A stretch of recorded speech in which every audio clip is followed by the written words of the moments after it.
you let me love you forever, forever? I wanna love you. Will you let me love you forever, forever and a day, day, day, day, day.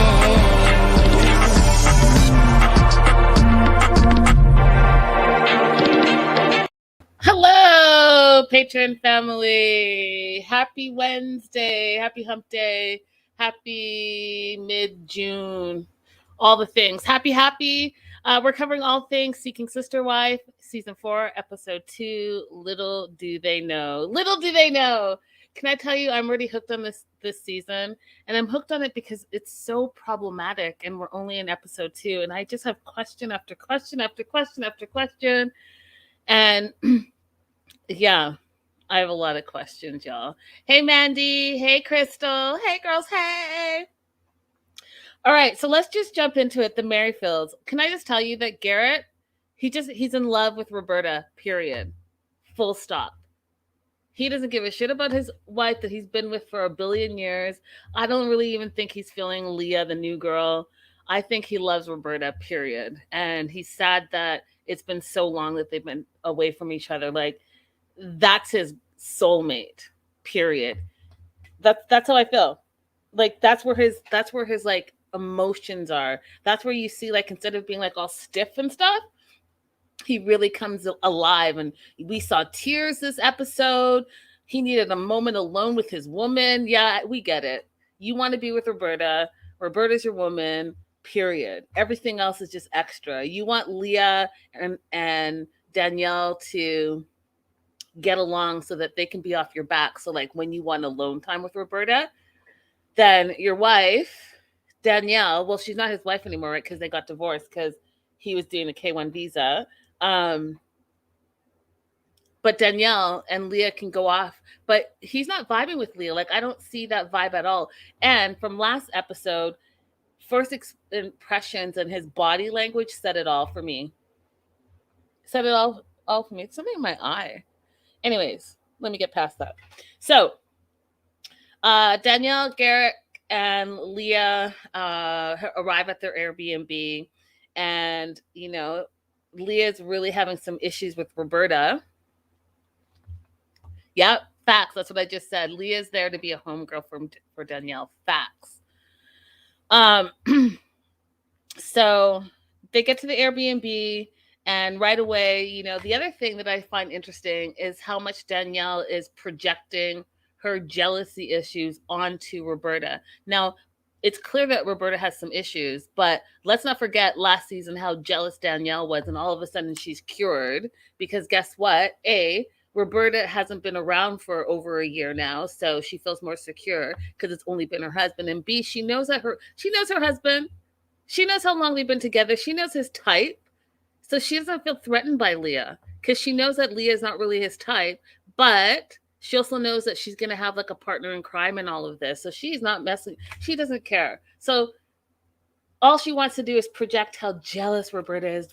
Roberta's really having a problem. We really want to make her a part of this courting journey. How's she going to be a part of the courting journey? Really, she can't barely speak the language. B, she's not there in real life. So you just video chatting her all the time is literally just making her angrier because she gets off the video chat and she has time to stew about it, right? So I get it. Roberta doesn't want to be replaced. Roberta, don't worry. You're not going to be replaced because Garrett loves you.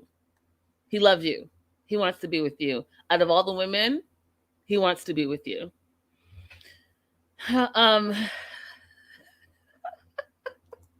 Mandy says, I hope they go to a bar while Garrett Zooms Bert, meet some husbands. Yeah, you know, it's funny that you say that, Mandy, because I was going to say this a little bit later, but this new season has a different vibe. And again, I don't know a lot about the poly lifestyle, but I do know from interviewing the cast from last season, this season seems a little bit different. I feel like last season, we saw couples who truly actually wanted to live that lifestyle, and they were equally yoked, if that makes sense. Like they were all on the same page about it. But this season is giving me a weird vibe. Like I feel, and this is just my gut coming out, and it's only episode 2, but so far, the thruples that we're seeing, I feel like it's just like cheating men acting badly and saying they're living the poly lifestyle because it gives them an excuse to cheat and be with any woman that they want to be with. And I just don't know if that's supposed to be what the poly lifestyle is supposed to be. And then my other thing, Mandy, is why is it so male centered? Why is the male the center and all the women have to, like, I don't know, conform to what the man wants? When are we going to have a poly, if we're indeed a really polyamorous relationship? Couldn't it also then be that a woman has 2 husbands? Because that's not the vibe I'm getting at all. The vibe I'm getting is, oh, the man is the center, and we'll get to it when we get to the Davises as well, and especially the Epps. It's like, oh, it's all about what the man wants, and we're just going to bow down to whatever he wants, and he can do whatever he wants because he's the prize. And I don't know. It just would never, ever work for me. Crystal says, cast an angry Black woman to be her homegirl to talk about Roberta. She's there to deflect from Danielle's personal issues with Roberta. Facts. And Crystal also says, it's getting to be like 90 Day. Bring on the most scandalous things. I just feel like they're not in it for the right reasons. Like, and again, if you guys remember the interviews we did with the cast last season, and how, you know, some of the truer cast members didn't get recast because TLC said they were going in a different direction. And I guess the different direction is more scandalous. But what's coming across to me, like I said, was it doesn't seem as genuine. It seems like we have these men who are adulterous, but are protected by saying, "Oh no, I'm just in a polyamorous relationship." So, anyways, we'll circle back to that. So, Danielle keeps talking about how Roberta has been distant and cold because, you know, a wife is being added, and Leah we see continuing to like roll her eyes because she feels like Roberta has an attitude with her and doesn't like her. And Leah says that her relationship with Roberta has been rocky. Well, yeah, because I think Roberta is looking at you like you're her competition and you're replacing her, and she doesn't want to be replaced because not only does she want to be with the men that she loves, but she also wants to come to America and live with them, right? So she's feeling a little threatened by her life choices. So Leah's like, you know, I'm going to get more comfortable, all of this stuff. And meanwhile, Garrick and Danielle have a minute to chat about Leah. And Garrick says that Leah is bold and driven. And I was like, I wonder what he means by that. Like, what's the underlying meaning of that bold and driven? Because if you think about what he's saying, given that he really wants to, he's living this polyamorous lifestyle, then bold and driven doesn't really fit into that because it's almost like you want your wife to be submissive because you're the head of the household, right? So that gave me a little insight into like where he was. Who told you that, Mandy? Did I tell you guys that? I have a big fat mouth.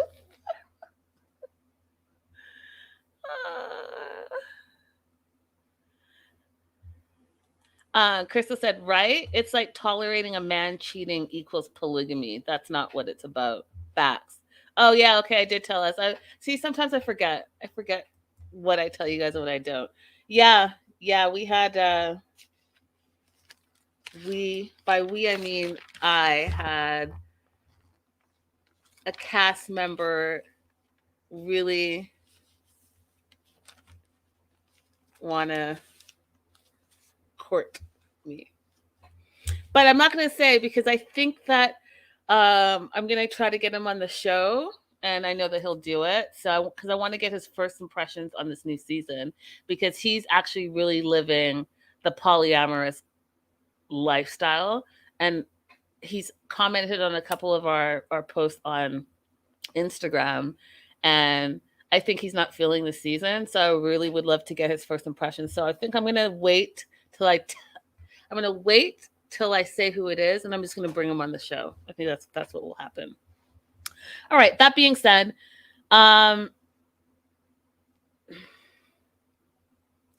Danielle continues to harp on how jealous Roberta is. She's so jealous. She's so jealous.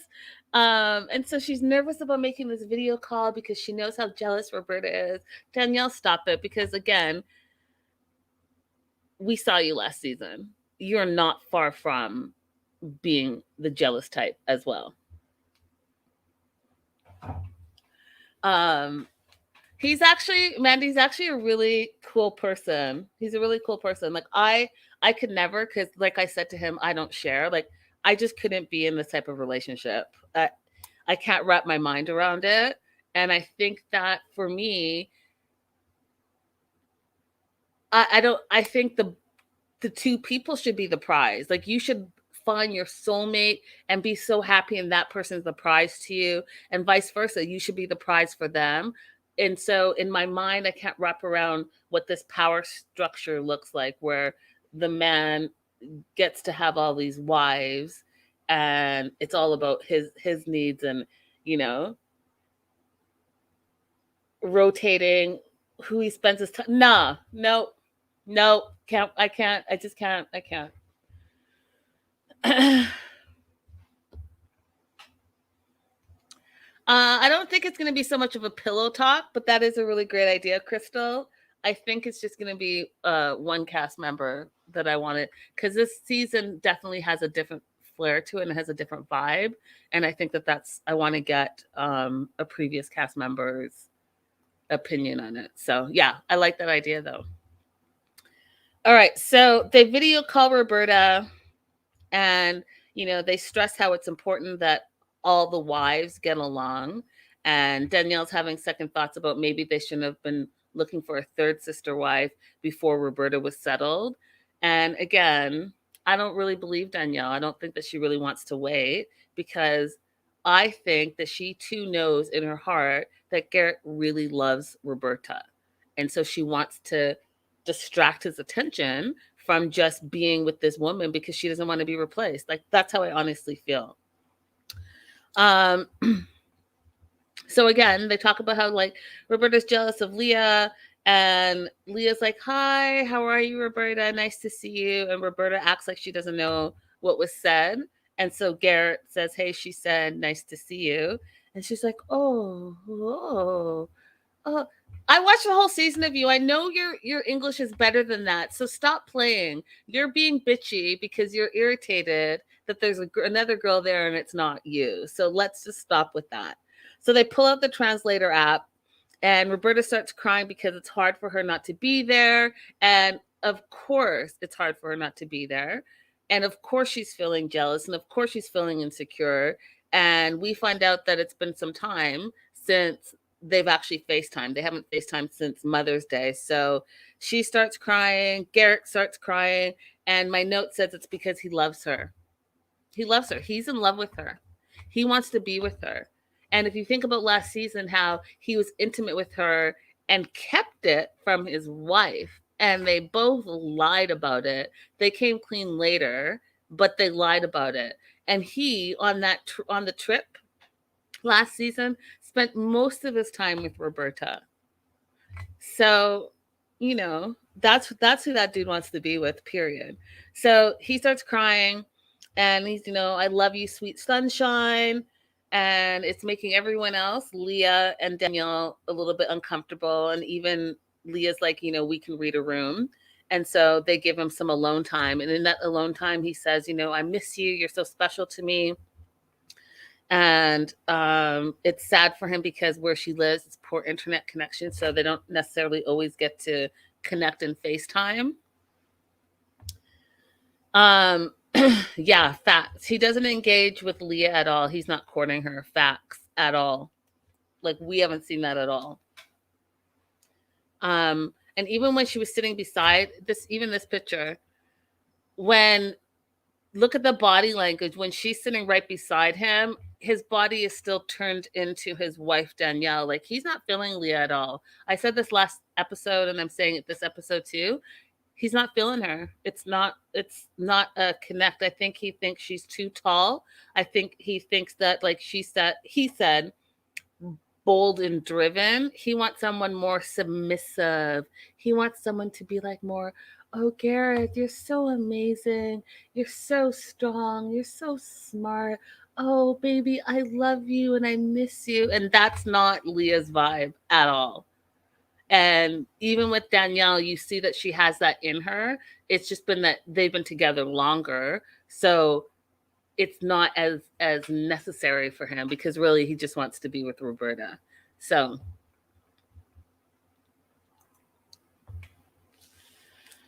they give a little alone time with Roberta, and Leah is talking to Danielle. She's worried about Roberta's jealousy, and she's wondering if her relationship depends on what's going on with Roberta and Garrett. Yes, Leah, it does.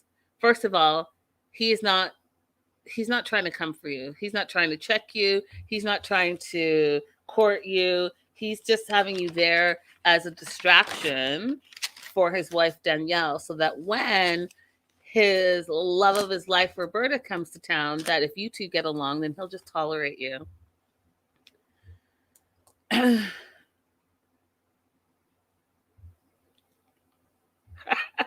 Mandy says, I hope Leah and Danielle fall in love with each other or some hot Colorado men.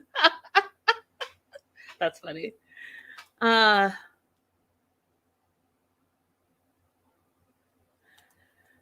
Crystal said, Leah is black. The fact that they're trying to make us think this has a chance to work out is comical.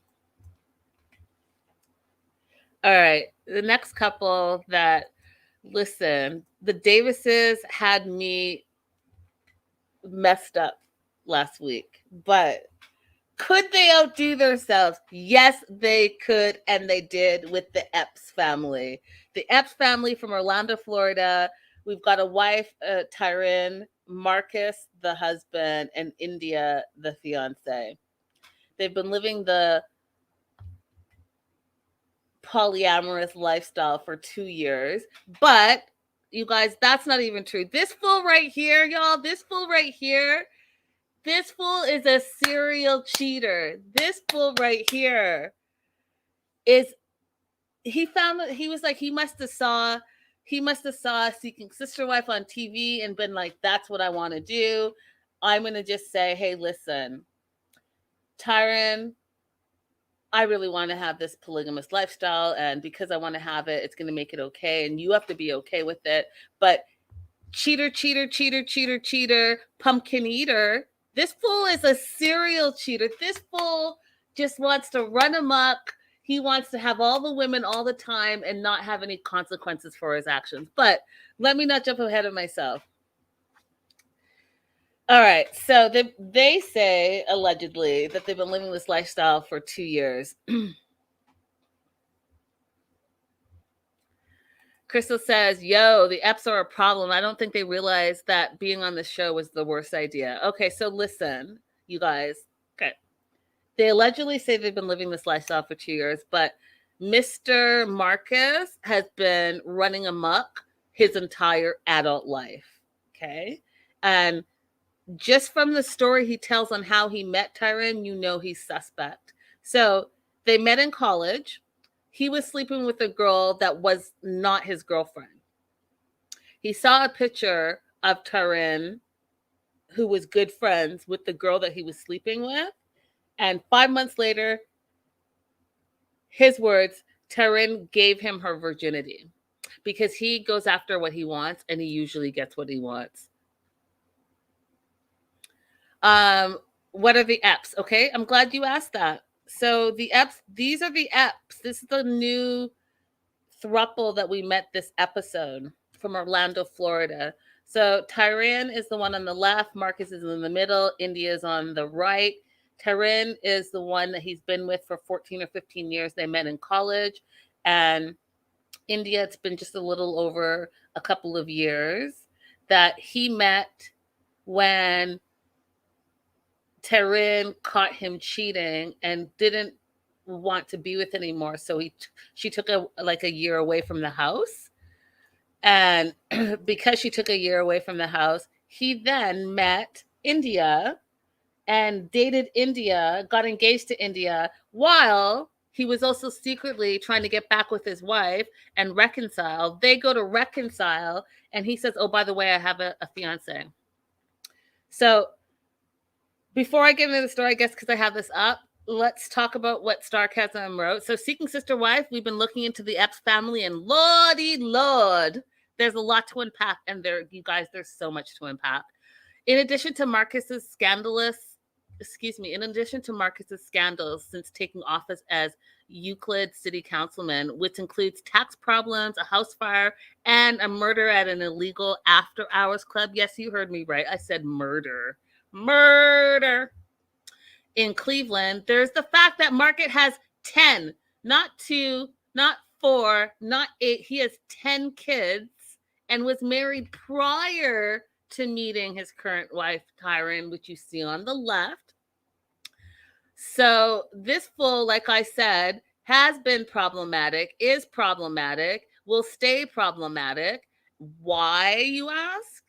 Because he's been a serial cheater his whole entire life, and now he's just found a way around it. Can you believe that?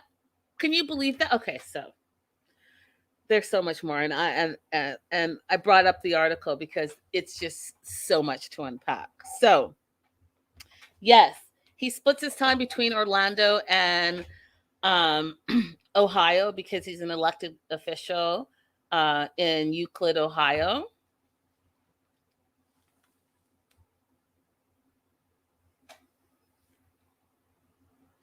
And he's had some issues, right? Because as an elected official, they think that he's like deviant. Some people think that there's something wrong with him, but he doesn't feel like there's a problem at all. He feels like he's living his best life. And so, Orlando is where they spend their quote unquote winter season. So, like I told you guys, Taryn and Marcus have been together for like 12 to 14 years already.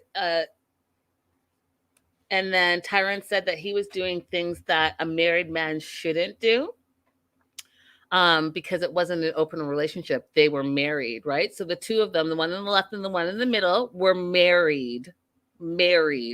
But he was acting like he was in an open relationship. And her words, not allowed to be a juggler of 5 to 10 women. So can you imagine your husband, you've been married and with this dude for 12 years, and he's out there juggling 5 to 10 other women. So in essence, cheating on you with everything that comes across his way. 5 to 10 women. Oh, it's Taryn? Okay. Taryn. That's what he was doing. He was cheating on her. Consistently and persistently cheating on this woman with multiple women. And so she was like, Marcus took advantage of her being so understanding, and she didn't think that she wanted to deal with it anymore. So she decided to move out with her daughter. And he says, yeah, she moved out to see if she could make it without me.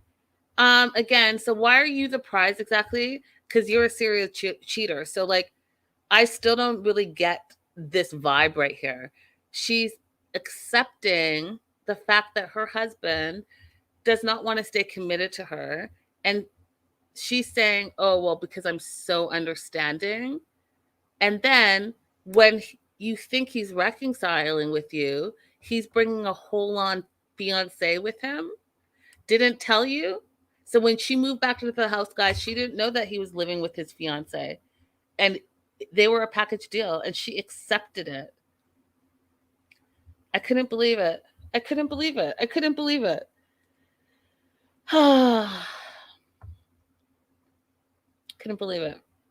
I just couldn't believe it. So Taryn was gone from the house for about a year. And in that year, he got engaged to India. And like I said, while talking about mending his relationship to Taryn, he's like, oh, but I have this wife or this fiance. And Taryn at first was like, F that. And he's like, no, but I want to keep her. And again, the wording is crazy, right? So you want to keep her like you own her, like she's your property. Okay. And at the same time, at that time, India wasn't interested in this lifestyle either, but he persisted because, again, you guys, I feel like he is a master manipulator. He comes across as well spoken and a good guy, but I think that you can see in his actions that it's all about him and what he wants and what he wants to do. And he, like he said, she tried to go out there and live without me, see if she could do it without me. Like he thinks he's the prize, and that's it's crazy to me. Like, why are we degrading the greatness of women and how strong and beautiful and educated these women are because this fool wants to have multiple women because he's selfish. I don't get it. I think Jared would treat them better. Go over to the King's Castle. Facts. Facts. Because Jared is living the true polygamy lifestyle, not this like, oh, I just want to be a cheater 2x4. But I guess both women compromise. They say that this dynamic is working for them. And unlike the Davises, they don't all sleep together. They alternate nights. That's their sleeping arrangement, which is more true in line with the polygamous lifestyle. It's not about all of us having these crazy orgies and all of that, just like how they said. But the Davises, I mean, we haven't gone to them, but the Davis make it seem like it is one big orgy and they're all going to sleep in one bed and whoop-de-whoop.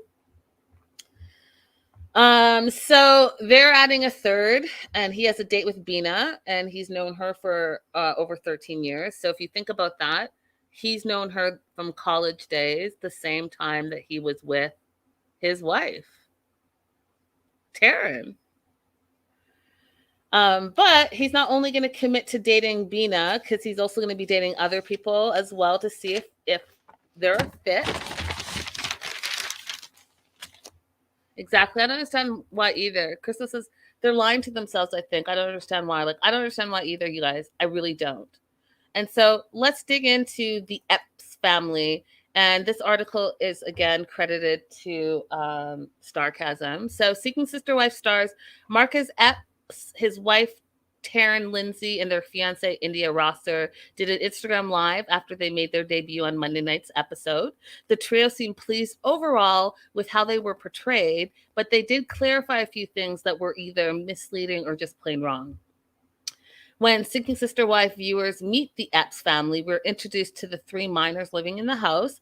That wording may seem a bit awkward, but it had to include the fact that one of the kids living with the Epps isn't the child of either of the three adults, right? So we did see three kids, and they did explain it, right? Actually, it's 4 adults, but more on that below, it says.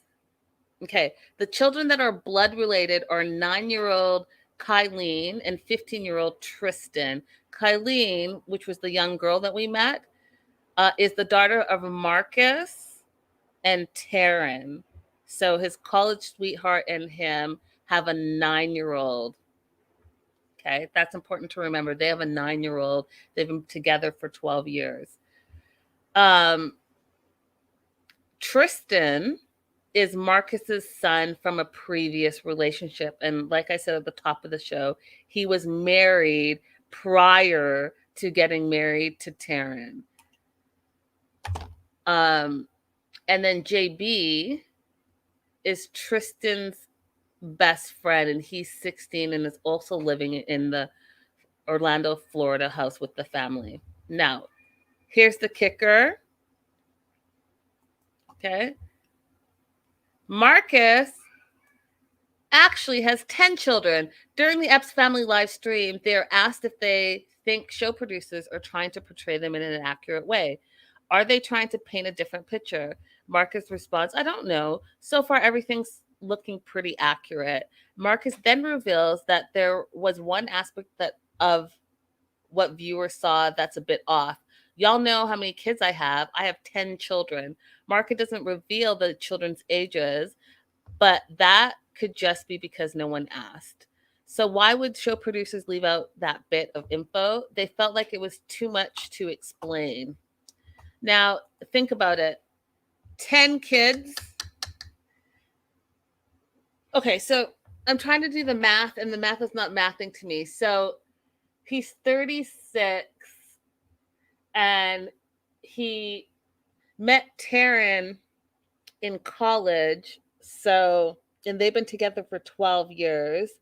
So that'd be like 24. But he was married prior to that because he has a 16-year-old kid. So, like, he had to get married his late teens. And how many babies from late teens to 24 did you have? Right? Because you only have one kid, unless you're still having babies after you got married to your second wife. I see. I'm going to figure it out though, you guys. Bet. Okay. Then it goes on to say, Marcus talks a bit more about being a proud pop of 10 kids and counting. My children are all over the world. Most men out here in this lifestyle, they're pimping all over the world. Not me. I'm chasing children all over the world. You hear me? But for real, shout out to all my babies that are in here watching the live stream. There may be some of them in here. Y'all know I love y'all. We love y'all. Okay, so what? Wait, what? Okay, let me just continue on. Second thing that was misleading is Taryn was 36 while filming, not 38. So in the show, they put up that she was 38. So later in the live video that they did on Instagram, Taryn clarifies an error made by Seeking Sister Wife producers. They said I was 38. Taryn says, but I literally just turned 37 like last week. She points out that she was 36 when filming for the show. It's not too difficult to fact check Taryn's age, and she's indeed 37. Her birthday was June 2nd. Marcus was born roughly 3 months later, meaning his displayed age of 36 was correct.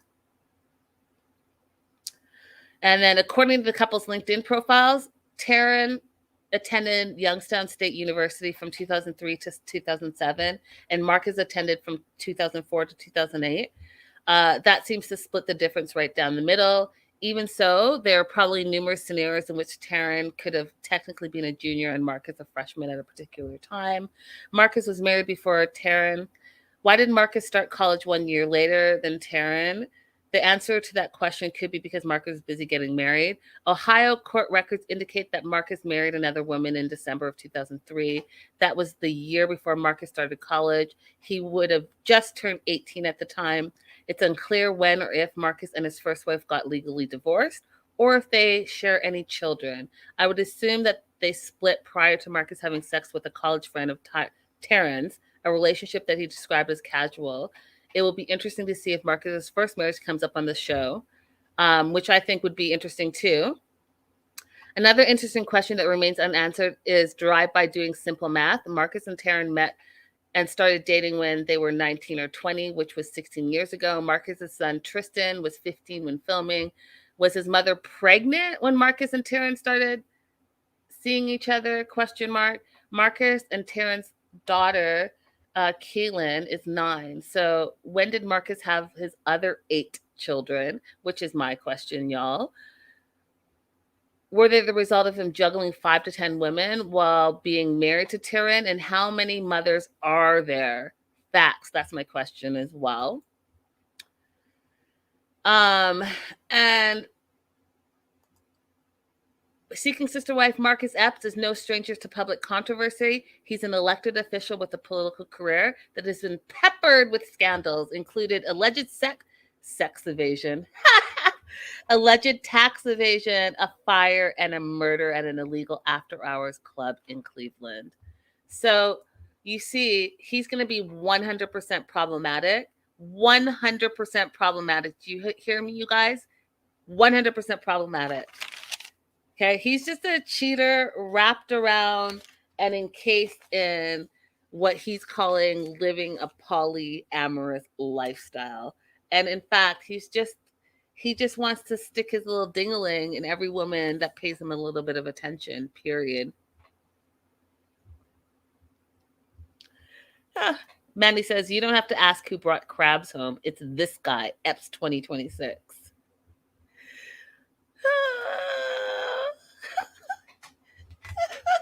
Crystal, you could get y'all councilman facts. So, like Crystal said earlier in the show, I think that they think that this is a good move for them, but internet sleuths, they don't play, and it's all going to come out. And so far, this is only the second episode. We found out that he was married before. He has 10 kids. We don't know what order, which means, he's been running amok for plenty, over a decade. Okay. And then now he wants to bring some more women into his life. Well, you can't even handle all. What job are you doing? Are you paying for all of your babies? You say you have babies all around the world. Are you paying for these babies, or you just continue to pop them out and expect the mothers to pay? And how many mothers are there? It's ridiculous. Marcus Epps is for the streets, his next campaign motto. Oh, so true. So true, Crystal. Then we meet the Foley family, which, if you guys remember, I think I still have their picture, is Brenda and Steve. And again, this is another couple that I know for a fact Brenda's really not trying to be a part of this lifestyle at all, in my opinion. She's not trying to be a part of this lifestyle at all. And she's mad at the fact that she can see that her husband is falling in love with this younger woman, and she feels all insecure and jealous about it. So they drive up, they're building a house. She gets out of the car, and we find out she calls him daddy, which I think is interesting. But we also find out that they relocated from Dallas during the pandemic, and he's in aerospace sales. And so as they're getting more involved with this lifestyle, they're expanding their family. And so they feel like they need to expand their home and have a bigger home for the bigger family that they've committed to for this lifestyle. And they've been courting April they met her 5 months ago, and they've been dating her exclusively for the last 3 months. And when he said that, you guys, did you see Brenda's face when he was like, yeah, we've been exclusively dating for the last 3 months? Brenda's face just dropped. Like she's just not feeling it. And she can't even hide her disdain for this situation. And this is why I'm telling you, this season has a different vibe. You have the Epps over here with one man who's just a complete cheater. And you know that the wife is acting cool, but she's not really cool with everything that he's done to her and how he just wants to sleep around and bring whoever and whomever and have her be okay with it. And then you have Brenda here, who clearly doesn't want, even though she met him in the exact same way, she doesn't want to share him with anyone. And what's the saying, you guys? How you meet them is how they're going to leave you, or whatever. That's exactly what's happening with Brenda. Brenda, you met him, he was married, and you dated him while he was married. And then guess what? His wife left him because she wasn't down with the program anymore. And then you thought that he was not going to continue to want to date outside of his marriage. You thought you would be enough, and guess what? You're not enough. And so now there's April, who is half your age, and you're feeling insecure about it, and you're feeling all threatened by it. And you keep rolling your eyes, and your smile drops, and you look deadpan to camera. and you don't say anything, but we pick all of this stuff up, and it's not a good look, because if you really don't want to be in that type of relationship, you need to use your words and communicate with your husband. But I think that you're scared that you might lose him, and that's why you're trying to act like you're okay with it when really you're not. So Brenda says, she hopes that April will be a best friend to her. And then gives this funny, to me, it was funny because she's like, it has to be hard for April because it has to be hard opening up to a couple that's already established. And, how do you penetrate that? Because they have their own short form and they're already close. And I was like, see, in your mind, you're trying to act like she can't get as close to your husband as you are. And so you're hoping it will work out, but deep down, you're really hoping that it doesn't work out. But what was funny to me, Brenda's like, she's skeptical of April, but I was like, you can be skeptical all you want. Steve's not skeptical. Steve is in it to win it.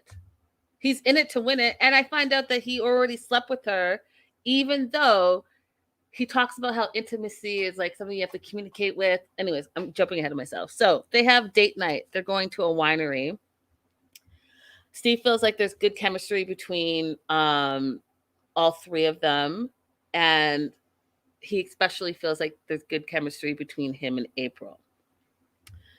And he explains how for the first few dates and first few courting, they always go out, the three of them. And there's really no rules, but they want to make sure like all three are comfortable with each other. And that they all can communicate. They all have respect for each other. And here's where he says there's no intimacy until it's serious. But has he already had sex with April? Yes, he has. And then again, Brenda's face drops because if what you're saying is true, that you don't have sex until it's a serious relationship, then guess what? You're in a serious relationship, and she doesn't want it to be a serious relationship. But guess what? Her husband's already sleeping with the other woman.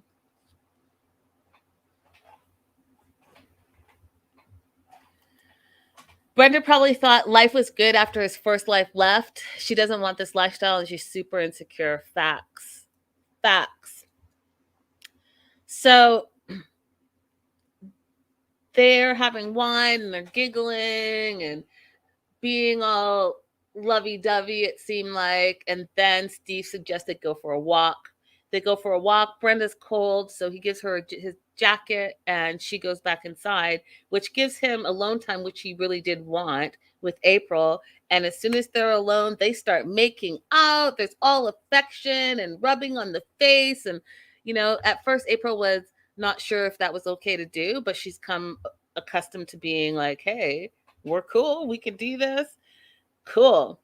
And I can tell that he loves April. Like he's into April, and he wants to be with April, and Brenda doesn't want to be with April. And all her insecurities are coming out, flooding out.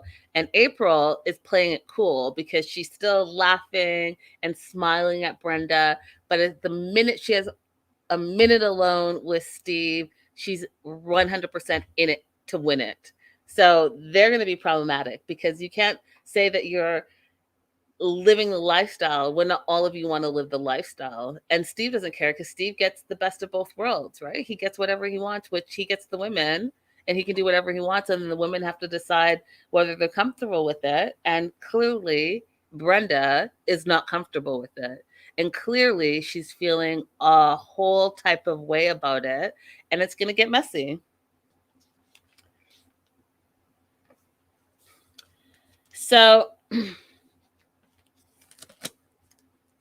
they do their to camera. He says he loves April, and Brenda's face again drops. And she's like, it's hard because I think, does he love her more than he loves me? Is he going to stop loving me? Is this all worth it? And so she's verbalizing her insecurities. And again, Brenda, how you meet them is how you lose them. Should have thought about that. Shoulda, woulda, coulda, didn't. You thought he was going to change his ways and not be like, hey, let's do this again because his first wife left. And you thought, woo, I won. and you didn't win, because just like how his ex wasn't for it, now you're not for it, but here you are. And last and certainly not least is the Davis family. And the Davis family, apparently, already fan favorites because they are so ridiculous, in my opinion, everything that they do. And I just want to reiterate that this fool is the prize, y'all. He don't work. He's not even a stay-at-home dad because he's not really dadding for anyone. The kid is a grown-ass kid already, and it's not even his kid. And so what exactly is he bringing to the table? I can't understand it. Someone needs to explain it to me immediately, if not sooner. Because to me, again, it's all just pimp daddy vibes. He's like, how many women can I have in my home to take care of me? And I can just sex them up whenever I want. And they can all hang out and act like they're all besties. It's cool. And here's why I say that. So April, Nick, Jennifer are courting Danielle, and they're on their date. He's still nervous about it, and he's hopeful that she's going to be a permanent addition to their family, but he has questions.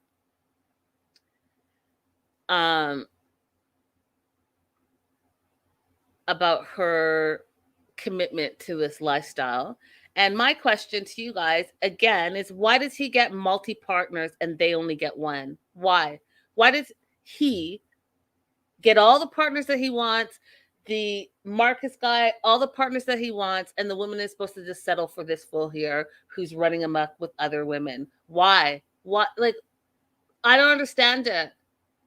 Especially with this guy. Nick is not a prize, you guys. Nick is a scrub. Nick is a bum. Nick is like 1980s pimp daddy making those women work while he just kicks back and collects the dough. I don't get it, and it's irritating to me. Anyways, Danielle talks about how, because she's young, and that's the other thing I have issue with, all these girls that they're recruiting, because really they are recruiting them, courting, recruiting, potato. They're so young that they haven't even lived their lives yet, and they're settling for bullshit when they could just be doing so much more, in my opinion, and worth so much more, that they don't have to settle for BS. Danielle even says, you guys, that she didn't think that her life was going to be like this. She thought she was going to go to college, have roommates, hang out, live that lifestyle. Danielle, boo-boo, go live your life. Because what you're about to do is going to have to support this grown-ass man who doesn't work for what? A little bit of penis? Let me tell you, go to the frat house and you get all the penis you want. This fool ain't it. All right, I'm not quite off of it. I will be in a minute, though. So the other thing, Danielle really likes April and Jennifer, and Jennifer and April really like Danielle. And he got jealous because, in his words, the attention is supposed to be on him. Why the fuck does the attention have to be on this fool? This fool right here, he's jealous that Danielle and April and Jennifer are all getting along. Instead, the attention should be on you. His words, jealous because the attention should supposed to be on him. Why? I'll wait. Why? What are you bringing to the table again, Nick? Your penis? I don't understand it. Again, why is he the prize? He don't work. He doesn't put a roof over their head. He doesn't even cook. They cook for him. He doesn't probably clean. So your gift to the table is that, and excuse my crassness, but you're bringing fucking to the table, because you know what? Women, as women, we can get laid any day, all day, every day. So that can't be the prize. Anyways, he tries to say how he's the prize, and since this is a different type of situation, if Danielle ever has feelings of jealousy or envy, she should feel open about talking about it with all of them. And again, I just rolled my eyes all the way to the back of my head. And he invites her back to the house and for some more one-on-one time, which means, let's have a sleepover. And so she goes. So they come home together. Other wives are happy. They want a breakdown of the date, and they're happy that they're happy, and they're all like, "Oh, good to see you, good to see you. Oh my god, oh my god, kiss, kiss, kiss, kiss."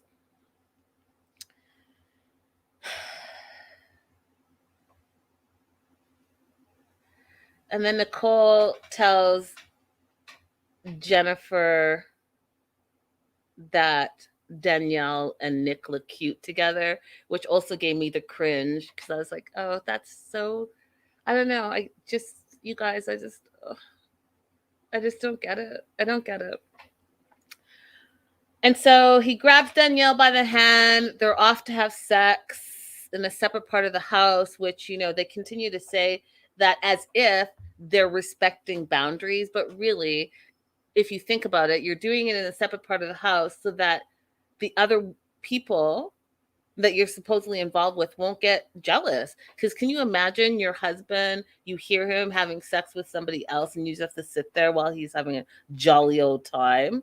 No, you're not doing it out of respect. You're doing it to protect your feelings. So again, this whole season to me is just reeking of women who are settling for something that they really don't want, versus last season where it really looked like everyone that was living that lifestyle wanted to be 100% living that lifestyle. Here we have a bunch of okie dokes pulling fast ones over on women, and the women are settling, and I would like to know why.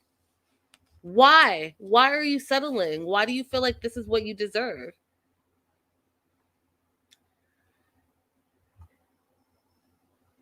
Oh, there was?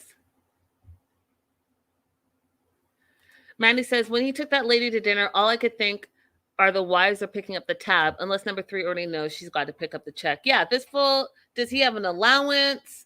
Did they say to him, Jennifer and April say, hey, okay, you can spend $50 tonight and that's it. That's your max. Here you go. Here's your allowance for the week. Like, how does that work? Or like Mandy says, does he say to Danielle, hey, I know I'm like twice your age and I'm supposed to be courting you, but you know that I don't work. So you got this?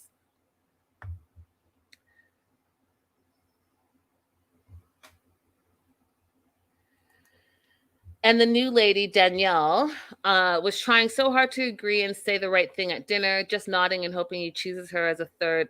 Yes, Linda, dick is easy. What are they doing?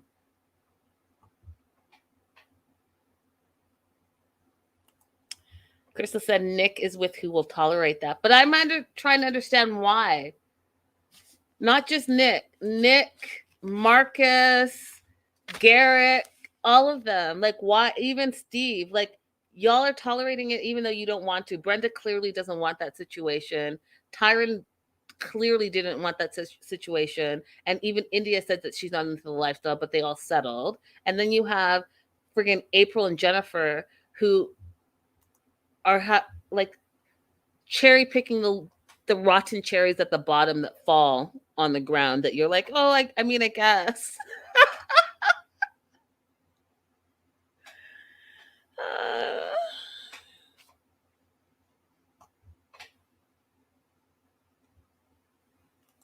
Chris says, I don't think Danielle is really in it. She doesn't know what she's getting into. Let's hope. We'll see how it all plays out, you guys. We will see how it all plays out. And in the meantime, I started writing a schedule. Here's the thing, you guys. I'm going to have a schedule for days, but sometimes the times will be off depending on, since I freelance for a living, I don't know what it's going to look like. But the tentative schedule moving forward is Monday is going to be Family Chantel. That's going to be open to everyone. Tuesday is going to be Seeking Sister Wife, Patreon only. The 90-day fiance current season catch-up will be open. On Wednesdays, I'll start covering 90 Day Diary season 4 for Patreon only. Thursdays will be no show. Fridays we'll do Love in Paradise that's open to everyone, and News and Gossip that is Patreon only. And then on Sundays, I haven't decided if it's going to be Patreon only or not, but I Love a Mama's Boy. So that's going to be the schedule. The timings, I don't know yet. But so Monday, Family Chantel. Tuesday, Seeking Sister Wife, 90 Day Fiancé, current season. Wednesday, 90 Day Diaries. Thursday, no show. Friday, Love in Paradise, News and Gossip. And Sundays, I Love a Mama's Boy. Okay. Anyways, you guys, I'll see y'all tomorrow for 90 Day Diaries, Patreon only. Be there or be square. Bye for now.